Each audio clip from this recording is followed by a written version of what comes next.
L'hôpital régional de Saint-Louis est le plus vieil hôpital du Sénégal. C'est un hôpital qui date de 1822, depuis l'ère coloniale jusqu'à présent, mais qui est encore solide dans ses bases. Il y a certes maintenant un peu tout ce que l'on appelle les aléas du temps, qui impactent un peu sur l'infrastructure et souvent sur l'équipement, mais le bâtiment demeure solide tel quel. Alors, c'est un hôpital qui a eu à changer de statut, qui est un hôpital de niveau régional, où beaucoup d'activités sont pratiquées aujourd'hui. Nous avons beaucoup de services comme la chirurgie, comme la maternité, nous avons l'unité d'hémodialyse, nous avons la néphrologie, nous avons l'orthopédie pédiatrique, nous avons l'orthopédie pour les adultes. Force est cependant d'admettre qu'il y a encore des problèmes au niveau de l'hôpital, problèmes que nous tous nous connaissons et que nous cherchons ensemble à solutionner.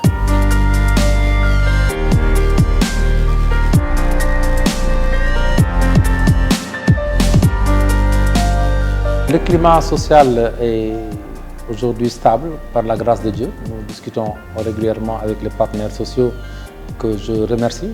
Ils se considèrent véritablement comme des partenaires, comme des sentinelles, autant du point de vue de la gestion que de tout ce qui se passe dans la maison. Avec bien entendu un respect des prérogatives de tout un chacun. Ils savent qu'ils sont chargés des intérêts matériels et moraux de l'ensemble des adhérents, de la surveillance plus ou moins de la gestion, mais que la gestion est du domaine de l'administration. Le conseil de l'administration se réunit régulièrement. La commission médicale d'établissement dirigée par le Dr Diao se réunit aussi. Et nous tenons des réunions de coordination. Ça signifie globalement, durant ces 6 mois, par la grâce de Dieu, nous arriverons à discuter de part et d'autre, à discuter aussi avec les usagers. Du point de vue de l'humanisation aussi, ce service a connu beaucoup d'efforts. Aujourd'hui, les malades qui sont là-bas sont dans des chambres climatisées. On essaie de mettre la clim un peu partout. On essaie aussi de les mettre dans le confort. Alors, ça a été le premier challenge. Le deuxième challenge a été au niveau aujourd'hui de l'unité de dialyse. Je me demande si on doit parler d'unité, parce que je crois qu'aujourd'hui, nous devrons plutôt parler de centre de dialyse. À la suite des 15 postes, nous avons reçu aujourd'hui 12 postes supplémentaires par le biais du ministère de la Santé. Ce qui fait de nous, pratiquement, je crois que le premier centre de dialyse. Et aujourd'hui, l'infrastructure qui abrite l'activité a été complètement réhabilitée. Les patients, je crois, peuvent le dire eux-mêmes, sont dans un meilleur confort. Ils sont pris en charge dès le matin, les salles sont climatisées. Le problème qu'il y a là-bas, c'est un problème de ressources humaines que nous sommes en train de solutionner.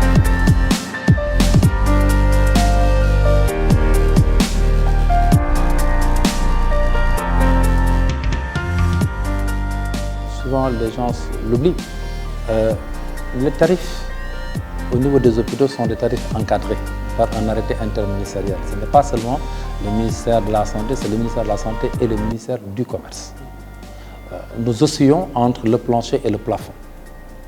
Alors, la plupart du temps, ce n'est pas la prise en charge en elle-même qui est décriée, mais compte tenu de la capacité financière de tout un chacun, on se dit c'est cher ou ce n'est pas cher.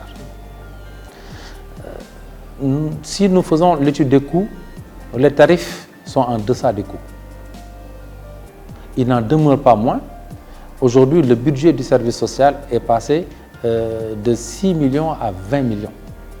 Ça signifie que nous contribuons beaucoup à la prise en charge des patients. À chaque fois qu'il y a eu un événement tragique, les autorités sont intervenues. D'autre part, il y a tout ce qui est gratuité offerte par le chef de l'État.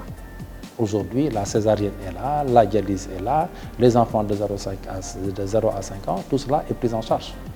Mais il n'en demeure pas moins, malgré tout le confort, les gens dans les hôpitaux, non seulement ici, mais à Dakar et ailleurs, c'est l'hébergement, c'est l'électricité, c'est l'eau, c'est l'alimentation, c'est le gardiennage, c'est le nettoyage, c'est la disponibilité du médecin, de l'infirmier, du garçon de salle, de la fille de salle. Tout cela sont des éléments du calcul des coûts.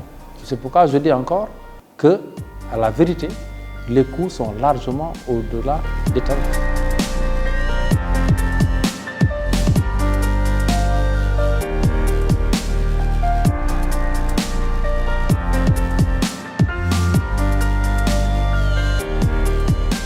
Nous sommes dans le cadre d'un hôpital. Le scanner dont vous parlez est un appareil qui a été mis en place par l'État depuis 2012.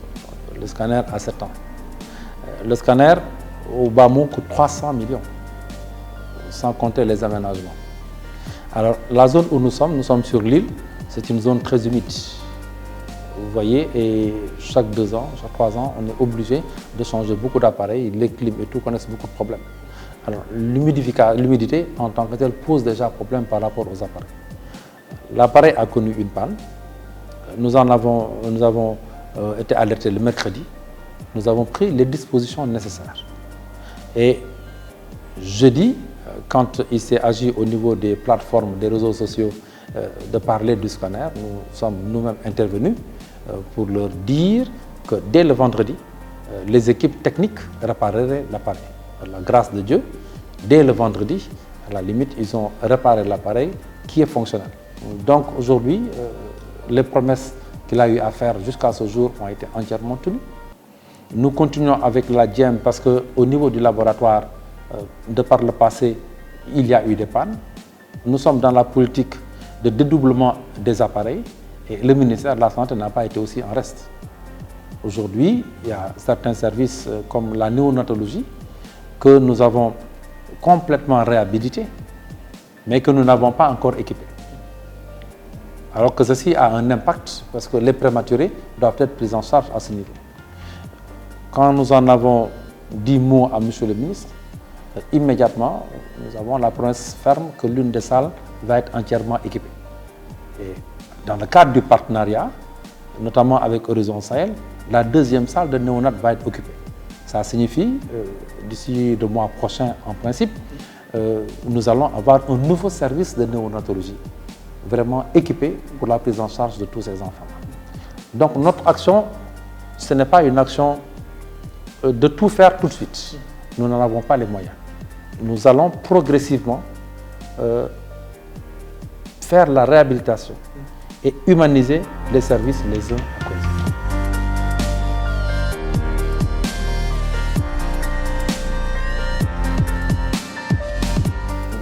Je ne sais pas de quelle commission d'enquête vous parlez. Une commission d'enquête qui a été réalisée au niveau de la structure hospitalière de Saint-Louis. Ça, il y a beaucoup de gens qui viennent, qui font des enquêtes. Et c'est la toute dernière commission d'enquête. Il y a beaucoup de commissions d'enquête qui viennent, il y a des études, des étudiants viennent faire des rapports, il y a des mémoires, il y a des maîtrises, il y a des thèses qui sont effectuées. Et en tous les cas, si jamais nous avons ce rapport apporté, nous discuterons avec tous les acteurs et nous prendrons les solutions idoines.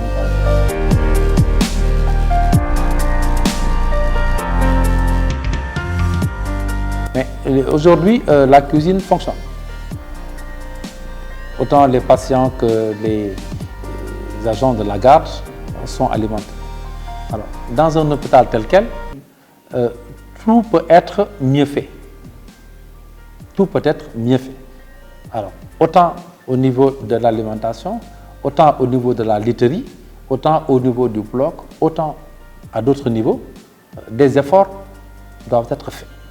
Nous sommes sur cette voie-là. Et c'est d'ailleurs pourquoi je parle même de la question de l'accueil.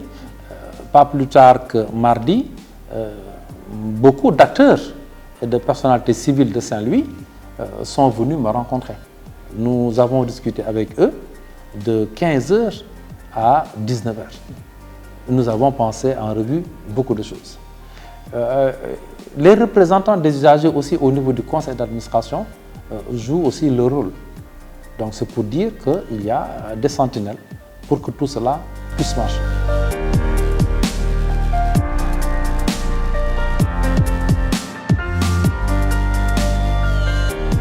Il n'a jamais été fermé, jamais un acte administratif n'a été pris pour fermer ce bureau-là.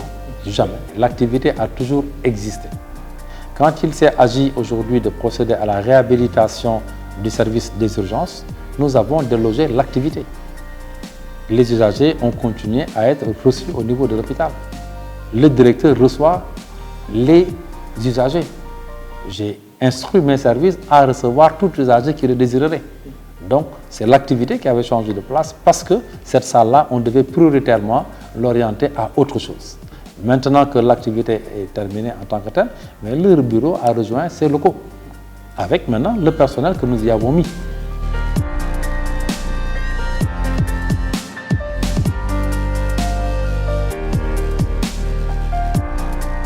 En tous les cas, je peux vous dire avec certitude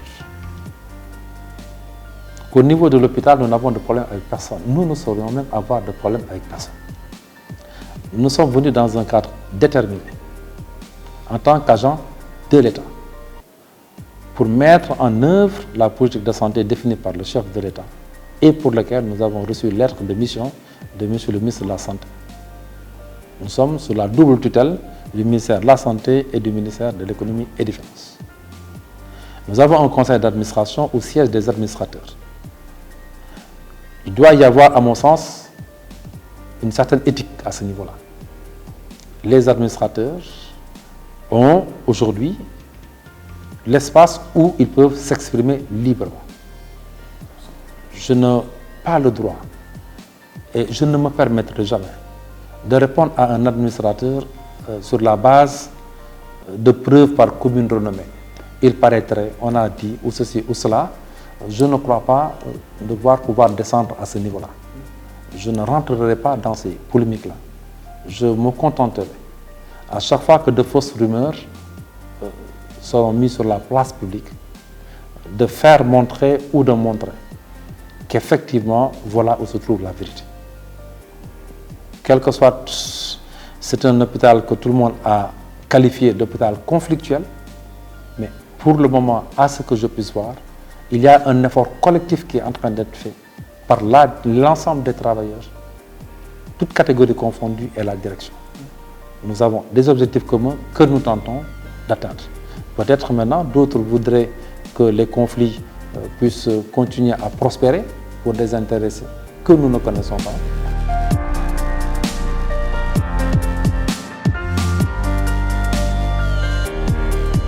Remercier aussi le personnel pour avoir compris un peu tout le message qui lui a été transmis pour que nous puissions aller de l'avant et amener l'hôpital de l'avant dans le cadre de la performance tout en l'humanisant. Beaucoup de challenges. Remercier le staff de la direction, remercier M. le ministre de la Santé et de l'Action sociale pour l'ensemble des efforts qu'il fait pour cet hôpital-là et pour tous les hôpitaux. Remercier aussi un peu tous les collègues pour tout le travail qui se fait.